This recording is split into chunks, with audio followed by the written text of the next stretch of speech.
Recently, Sonos released the $249 Sonos Ear 100 as an upgrade to the $219 Sonos One, but is it really worth the extra $30? Sonos is retiring both the Sonos One and the Sonos One SL, at the same time as releasing the Sonos Ear 100 and the more sophisticated Sonos Ear 300, which enables spatial audio. The 2013 Sonos Play One served as the inspiration for the Sonos One smart speaker, which was released 6 years ago. As long as there are still things available, Sonos will keep selling them. The Sonos Ear 100, which will go on sale March 28 along with the Ear 300, was completely revamped to take the place of the current Sonos One. It has more rounded grills and is a little taller and narrower than the Sonos One.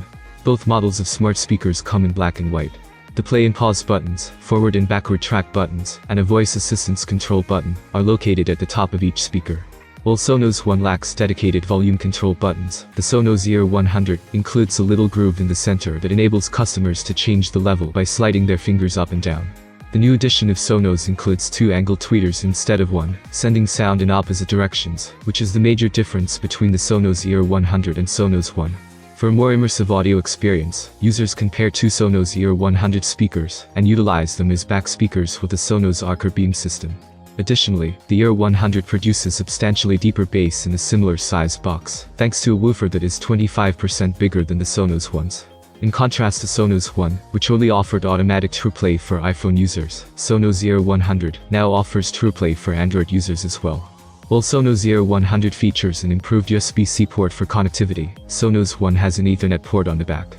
However, users can purchase Ethernet adapters and a line-in adapter from Sonos to connect equipment directly to the Sonos Ear 100, such as a turntable. Also, in response to consumer demand, Sonos enhanced compatibility for Wi-Fi 6, rather than the older 802.11n Wi-Fi connectivity with Sonos One, and included Bluetooth 5.0 support with the Ear 100.